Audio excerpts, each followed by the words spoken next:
Noticias 7. Bajo supervisión adulta.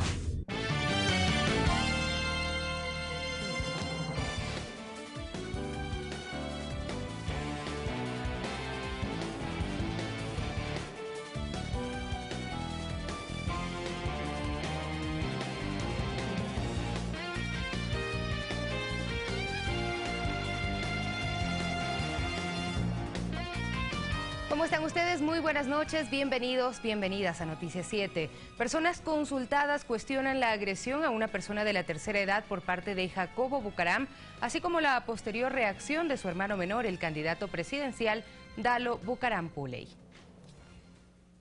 A soñar con ese Ecuador de fe, de paz, de familia, con ese Ecuador sin odios. Al parecer, estos deseos de paz y armonía de Dalo Bucaram, candidato a la presidencia de la República por el movimiento Fuerza Ecuador, se contraponen con la realidad, puesto que su hermano mayor, Jacobo Bucaram, el pasado domingo agredió de esta forma a Ricardo Rivera, tío del segundo mandatario.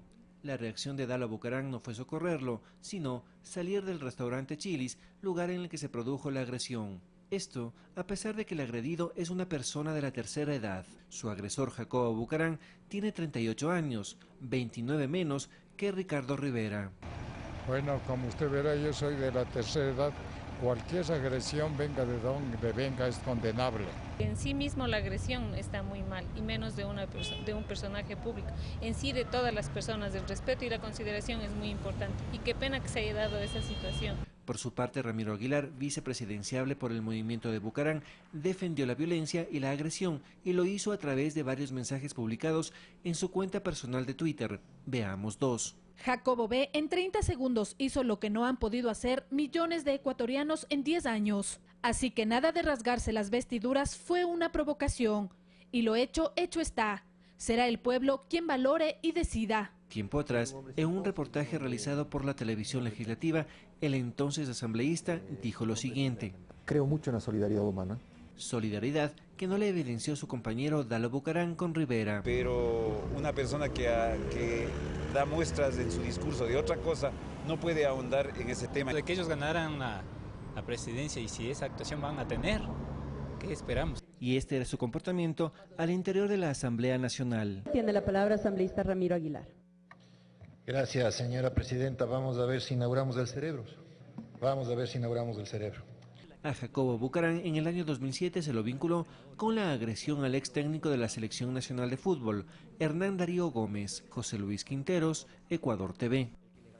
Y según correos electrónicos que circulan en redes sociales, Dalo Bucaram, actual candidato a la presidencia, habría montado una campaña en contra del ex embajador en Reino Unido, Juan Falconi Puig, quien se ha declarado enemigo de los hermanos William y Roberto Isaías Dazum. Este miércoles en su cuenta personal de Twitter, el presidente Rafael Correa publicó el siguiente mensaje. Cuando habla Bucaram, estás escuchando a los Isaías. Bucaram es Isaías. Y adjunto el link de una investigación del periódico digital La Junta, en el que se señala: urgente. Revelaciones indican que los prófugos Isaías trabajaron con Dalo S10 en contra del gobierno.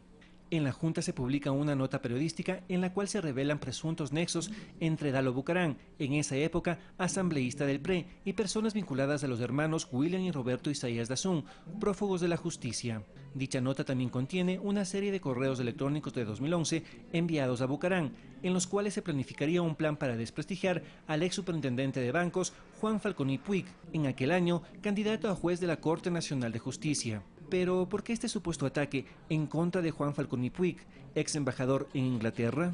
Según la Junta, se debería a las denuncias que hizo el mencionado en contra de los Isaías, acusándolos de ser los únicos responsables de la quiebra del Filamanco y del perjuicio a miles de ecuatorianos. Controlaron presidentes de la República, sirvieron de intermediarios los hermanos de los presidentes que cobraban grandes cantidades. La Junta también destaca que los correos electrónicos filtrados confirmarían que en diciembre de 2011 se envió a Bucaram el borrador de una publicación de prensa en contra de Falconi, bajo el título Falconi habló mucho y no descargó nada. Que hoy la camioneta golpista pretende tomarse nuevamente las cortes en la figura del golpista de Juan Falconi. El padre de Dalo, Abdalá Bucaram Ortiz, este martes publicó un video en el cual niega que su hijo tenga vinculaciones con los Isaías Dazum. Dice que los Isaías financian a Dalo. Ahora todo es culpa de los Isaías. Sin embargo, lo que no dice Bucaram es que tanto Roberto, así como su hermano menor William, fueron sentenciados a 8 años de prisión por el delito de peculado. Roberto Isaías no es mi amigo, es mi hermano. En el gobierno de Bucaram, Roberto Isaías Dazún fue vocal de la Junta Monetaria, instancia que según expertos económicos en varios gobiernos benefició a la banca. Además, a los Isaías se los vincula también con otros políticos de oposición, como Andrés Páez y César Monge, los dos de Creo, quienes en octubre anterior se habrían reunido en Miami, Estados Unidos, con los exbanqueros, con el objetivo de negociar la candidatura a la vicepresidencia de la República. Pero lo que tampoco dice Abdalá Bucaram Ortiz es que por la quiebra del Filambanco se estima que más de 700.000 clientes perdieron todos sus ahorros. José Luis Quinteros, Ecuador TV. Y en el Complejo Judicial Norte de Quito se desarrolló la audiencia del caso Petroecuador. El fiscal Hugo Pérez solicitó la vinculación de Alex B., exgerente de la entidad petrolera, y Diego T., exgerente de refinación. Pérez basó su pedido en un informe de Contraloría con indicios de responsabilidad penal por un presunto perjuicio económico en un contrato para la rehabilitación de la refinería de Esmeraldas. Mientras tanto, la defensa de los acusados desestimó estos argumentos. Además, el juez Fabricio Carrasco ordenó la vinculación de los dos procesados y ratificó las medidas cautelares de prisión preventiva, retención de los valores en sus cuentas bancarias y prohibición de enajenar bienes. Y a través de una carta con fecha 13 de febrero de 2017, la Organización de Países Exportadores de Petróleo desmiente las declaraciones que hizo hace algunos días a medios de comunicación el exgerente de Petroecuador, Carlos Pareja Yanuseli, sobre la negociación del presunto pago de $4 por barril de petróleo ecuatoriano a la venta internacional. La OPEP manifiesta que se hizo un estudio titulado Análisis de las razones de la diferencia del precio del crudo Oriente Napo comparado con los precios publicados por la Secretaría de la OPEP, aclarando que no hubo indicios que prueben que nuestro país pierda $4 por barril. Y Diario El Telégrafo reveló que la empresa Kroll On Track, utilizada como fuente informativa en la publicación de Diario Expreso, en la que se señala un supuesto pago de coimas a funcionarios del gobierno, colaboró años atrás para presionar a la justicia y evitar que Chevron pierda el juicio por contaminación ambiental. Diario El Telégrafo señala que la publicación realizada el lunes por Diario Expreso de Guayaquil, en la que se denuncia el presunto pago de coimas a funcionarios de gobierno por parte de la empresa Caminosca, tiene como fuente la empresa estadounidense Kroll On Track. Meses atrás, antes de la época electoral, el presidente Rafael Correa advirtió que este tipo de denuncias se iban a presentar en medios de comunicación, con el propósito de vincular a Jorge Glass Espinel en casos de corrupción. Kroll On Track, empresa que sirve de fundamento para el reportaje de Diario Expreso, tiene algunos antecedentes. En su publicación de este miércoles, El Telégrafo recuerda que en el 2013 publicó un reportaje en el que se señala a esa empresa estadounidense como la responsable de gestionar la llegada al país de 3 ciudadanos estadounidenses: Gideon Sam Anson, Johir Ackerman Pozo y Andrés Rivero, para cumplir supuestas acciones de espionaje relacionadas al caso Chevron. Incluso uno de ellos, Andrés Rivero, habría realizado llamadas para intimidar al ex juez y titular de la Corte de Justicia de Sucumbíos, Nicolás Zambrano, y para ofrecerle beneficios si fallaba a favor de la empresa petrolera por el juicio que le plantearon los afectados por contaminación ambiental. Se conoce que Kroll On Track no se encuentra registrada en la Superintendencia de Compañías del Ecuador. Fabricio Ceballos, Ecuador TV. Y una amenaza de bomba se registró en las instalaciones del Palacio Legislativo. El personal especializado de la policía se encargó de la desactivación del artefacto que estaba dirigido a la presidenta de la Asamblea, Gabriela Rivadeneira. La presidenta del Poder Legislativo, Gabriela Rivadeneira, denunció que hubo un intento de atentado en su contra con un paquete recibido a través de correo. Y mientras estábamos en plena sesión, llegó a mi despacho un sobre enviado a través de Correos del Ecuador, sin remitente, dirigido a mi persona, que contenía lo que aparentemente era un CD, que resultó siendo un explosivo de mediano alcance y capacidad letal, que afortunadamente no explotó. El personal del despacho presidencial de la Asamblea detectó cables sospechosos en el sobre, y las unidades del Grupo de Intervención y Rescate, así como Criminalística y Policía Judicial, se encargaron de la inspección del mismo. Verificaron que se trataba de un artefacto explosivo cierto, que estaba conformado por una cápsula detonante, tenía una batería y los demás cables, que estaba dispuesto para ser accionado cuando se abra el CD. Rivadeneira, quien hoy retomó sus actividades en la Asamblea Nacional, condenó este tipo de actos en época electoral. Rechazo y rechazamos desde aquí, desde esta institución y desde mi accionar político todo tipo de violencia, especialmente la que pone en riesgo la vida de los seres humanos independientemente de su afiliación política. En la política no hay enemigos sino adversarios y en ese contexto el respeto por la vida siempre va a ser lo más importante. El sobre fue enviado a la Fiscalía para que sea investigado por las autoridades especializadas. Fabricio Ceballos, Ecuador TV. Hacemos una breve pausa. Cuando regresemos revisamos las actividades de los candidatos en estos últimos días de campaña electoral. Enseguida volvemos.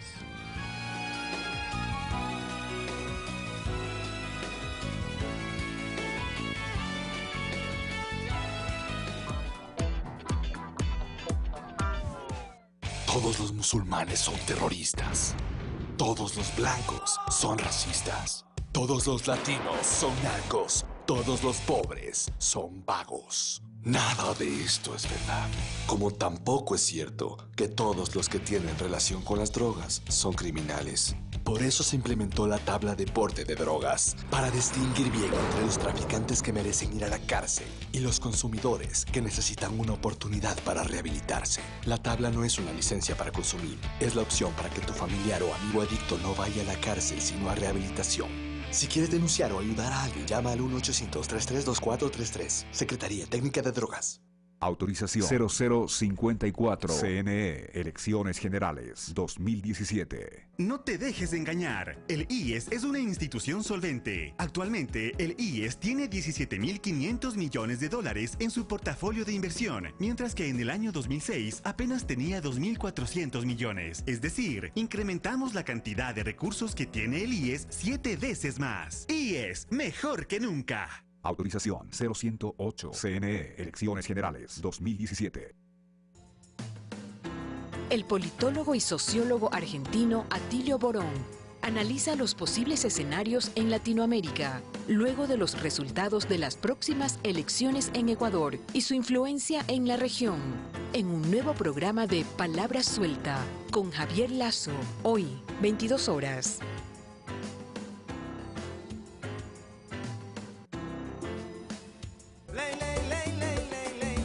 Soy Fidel Chiriboga. Junto a mis compañeros de bancada en la Asamblea Nacional impulsaremos la creación de la Universidad Pública en el sur de Quito. Soy Jaime Campaña, candidato a asambleísta por los cantones de Pichincha. En agroproducción, creación de cooperativas, los cantones serán más productivos. Soy Cristian Veloz, candidato a asambleísta por las parroquias rurales. Vota todo 17. Publicidad electoral. Asambleístas provinciales. CNE, Elecciones Generales 2017.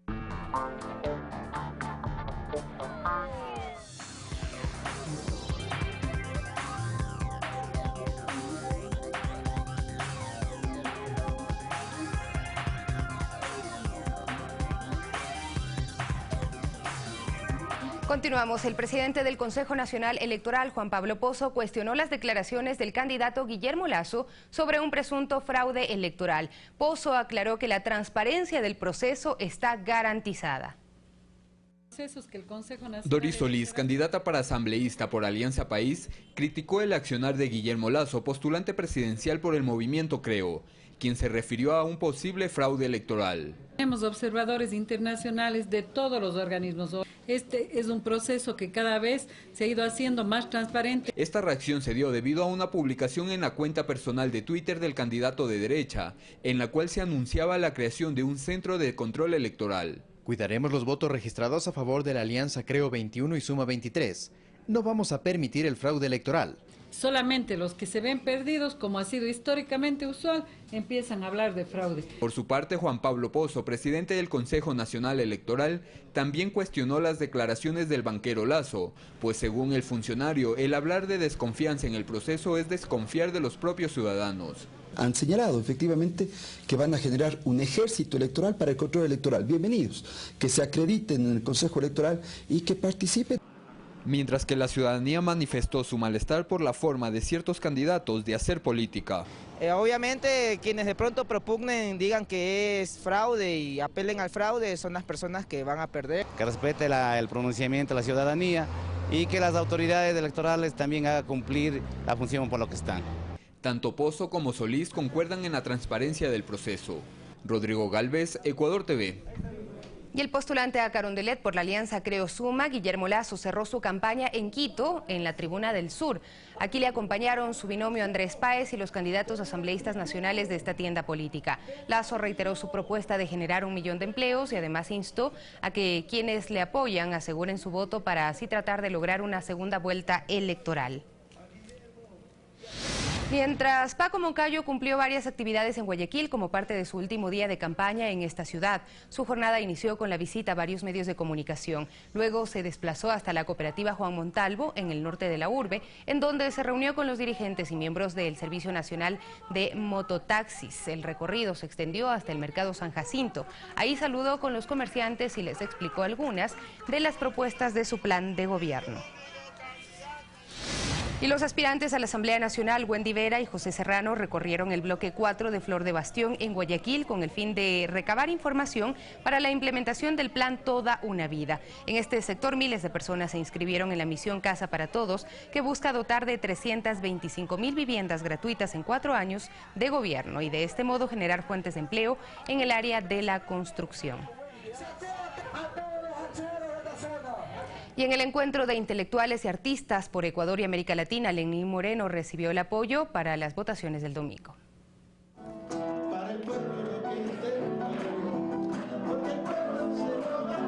Fue un encuentro de poesía y música, de la canción comprometida con aquellos procesos que acompañaron y vencieron a las dictaduras latinoamericanas y caribeñas. Pero también fue una cita para recordar la historia, para reflexionar y analizar lo ocurrido con América Latina y sus hechos más recientes, como en Argentina, por ejemplo. Estamos en presencia de gente que es mentirosa, que ha lanzado una campaña de terrorismo mediático, Lenin, como yo no he visto nunca. Aquí se reconoció lo alcanzado en el gobierno de Rafael Correa. Casi 2 millones de personas han dejado de ser pobres durante el gobierno de la Revolución Ciudadana. Pero también se advirtió de lo que falta, de lo que se espera corregir y mejorar si el favor popular se deposita en el binomio de Alianza País. Nosotros dijimos que íbamos a acudir tantas y cuantas veces sea necesario a la opinión del pueblo cuando se presenten temas trascendentales que tratar. Moreno recibió de protagonistas del arte, la cultura e intelectualidad latinoamericana de izquierda un respaldo a su candidatura presidencial. Aquí estamos, en la lucha, en la pelea y deseando fervientemente que esa cultura popular se imponga definitivamente en la representación de los políticos que la merecen. Lo propio ocurrió con organizaciones de familiares de mujeres víctimas de feminicidio. Que se comprometa por los niños, que vea que necesitamos también ayuda. Trabajar juntas, estar con ustedes, prometerles que no se va a dejar ningún movimiento sin hacer para que esto no vuelva a pasar. Sectores que se suman a un apoyo que consideran determinante para alcanzar una sola vuelta el próximo domingo. Eduardo Córdoba, Ecuador TV. Y el candidato presidencial por Alianza País, Lenín Moreno, cierra su campaña electoral en el sur de la capital. Nuestro compañero Alexis Moncayo nos tiene la información. ¿Cómo estás, Alexis? Buenas noches.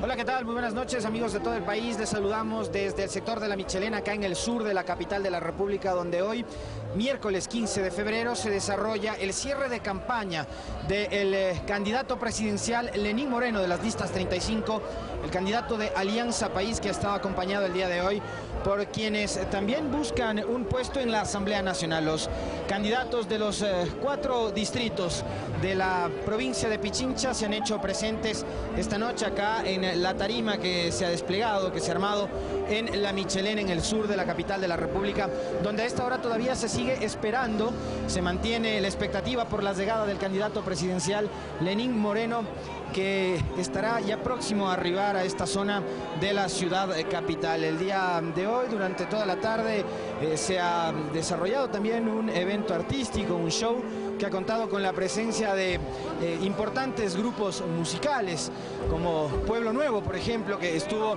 interpretando algunas de las piezas musicales más tradicionales de nuestro país, y también contó con la participación de artistas internacionales que en horas de la mañana y el mediodía compartieron un espacio con el candidato Lenín Moreno. Estuvo Víctor Heredia y Piero, artistas argentinos que están manifestando también su respaldo a esta candidatura presidencial, la de Lenín Moreno, acompañado en binomio junto al ingeniero Jorge Glass Espinel.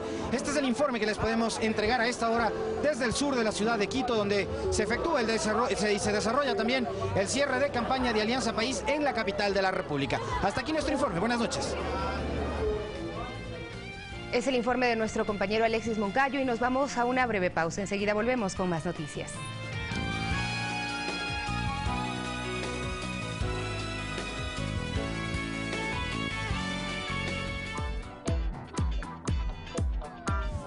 IES te informa.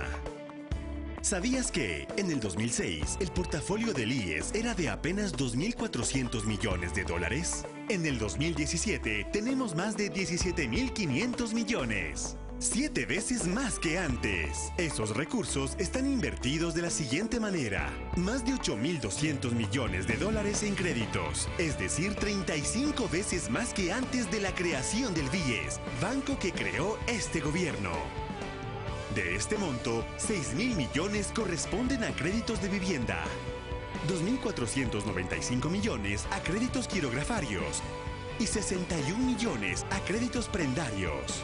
Otros 1.535 millones de dólares están invertidos en el sector productivo y 7.657 millones de dólares se invierten en bonos del Estado, mismos que generan en promedio 7.5% de rendimiento, es decir, 25 veces más rendimiento que en 2006. Así, con un manejo eficiente, responsable y transparente, está creciendo el dinero de los afiliados y jubilados. IES, mejor que nunca. Autorización 0334. CNE, Elecciones Generales 2017. Todos los musulmanes son terroristas. Todos los blancos son racistas. Todos los latinos son narcos. Todos los pobres son vagos. Nada de esto es verdad. Como tampoco es cierto que todos los que tienen relación con las drogas son criminales. Por eso se implementó la tabla de porte de drogas, para distinguir bien entre los traficantes que merecen ir a la cárcel y los consumidores que necesitan una oportunidad para rehabilitarse. La tabla no es una licencia para consumir, es la opción para que tu familiar o amigo adicto no vaya a la cárcel sino a rehabilitación. Si quieres denunciar o ayudar a alguien, llama al 1-800-332433, Secretaría Técnica de Drogas. Autorización 0054. CNE, Elecciones Generales 2017. Soy Daniela Alta, responsable del Laboratorio de Cultivo Hidropónico 3502. Y este mensaje del futuro es para los bachilleres del año 2017. Necesitamos 25 especialistas en mejoramiento genético para nuevas variedades de flores, con título académico. Fin del comunicado. El futuro te espera en el examen Ser Bachiller, este 3, 4 y 5 de marzo. Escoge, sin límite de opciones, las carreras que tú deseas. Conoce sobre las universidades que las ofrecen y las ciudades donde están. Prepárate a conciencia para el examen y verifica tus resultados en las páginas de cada universidad. Recuerda, la elección es tuya. Hazla responsablemente. Sistema Nacional de Nivelación y Admisión, CENESID. Autorización 0058. CNE, Elecciones Generales 2017.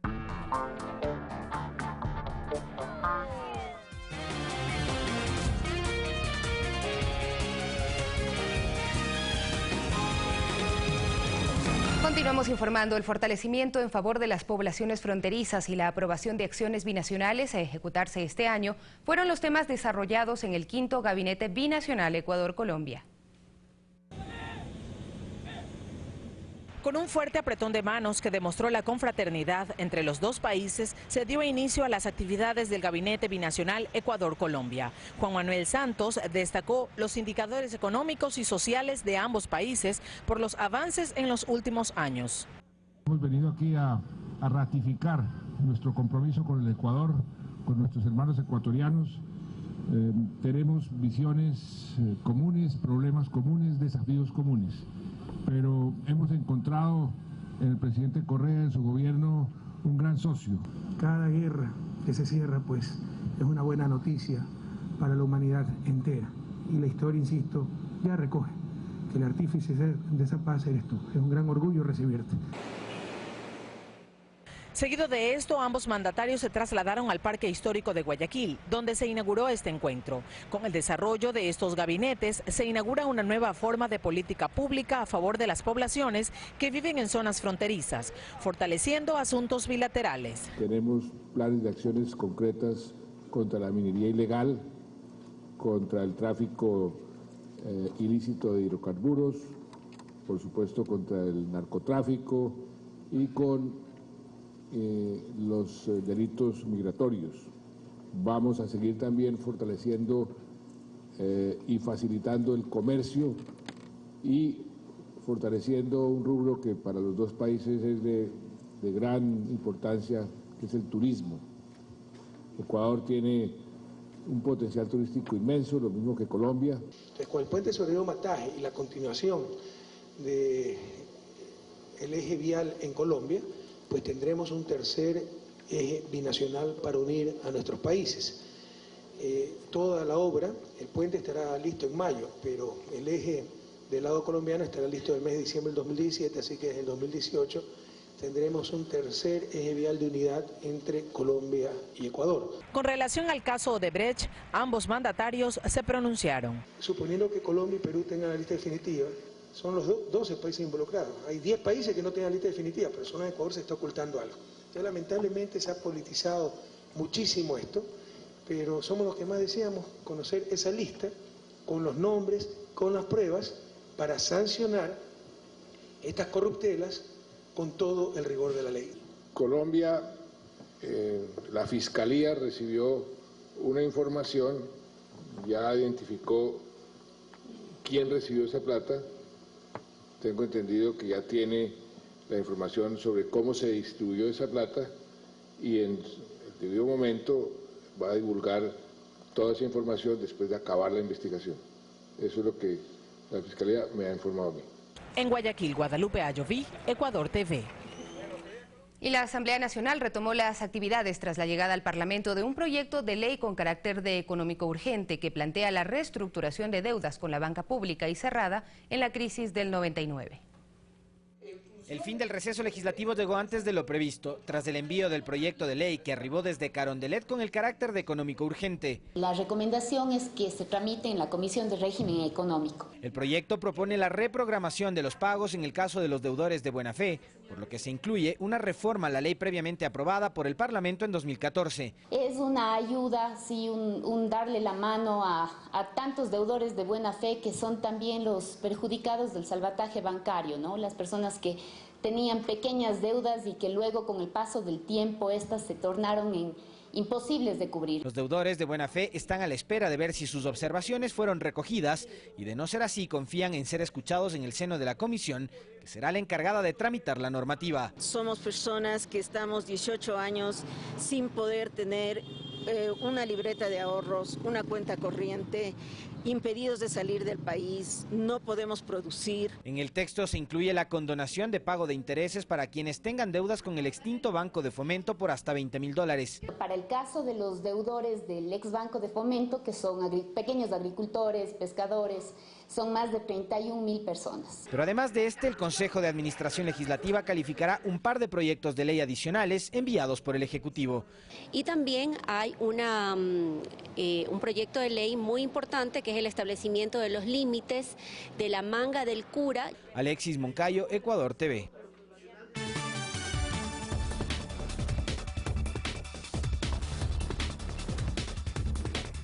El gobierno de Venezuela hace oficial su protesta por las sanciones de Estados Unidos impuestas a su vicepresidente Tarek El Aissami. Además, una serie de tornados afectan a Houston en Estados Unidos. Tenemos más noticias en el siguiente resumen. La Asamblea Nacional de Venezuela iniciará una investigación sobre las acusaciones en contra del vicepresidente ejecutivo Tarek El Aissami y solicitará a ese gobierno las pruebas sobre el caso. Por su parte, el gobierno presentó 2 notas de protesta al encargado de negocios de Estados Unidos en su país. En otro tema, se oficializó el proceso contra la cadena de comunicación estadounidense CNN por la publicación de la investigación sobre la supuesta venta de pasaportes venezolanos en países de Medio Oriente. Porque sabemos lo que significan las campañas mediáticas que preceden las intervenciones imperiales.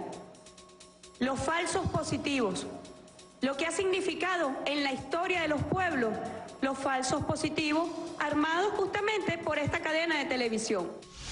El presidente de Estados Unidos, Donald Trump, y el primer ministro de Israel, Benjamín Netanyahu, se reunieron en Washington. Entre los temas analizados está el conflicto palestino-israelí. El mandatario estadounidense indicó que aceptará una solución de 1 o 2 estados dependiendo de lo que quieran las partes. Además, debatieron sobre la ampliación de asentamientos en territorio ocupado, el acuerdo nuclear con Irán y anunciaron una intención de crear un nuevo plan de paz para el Medio Oriente.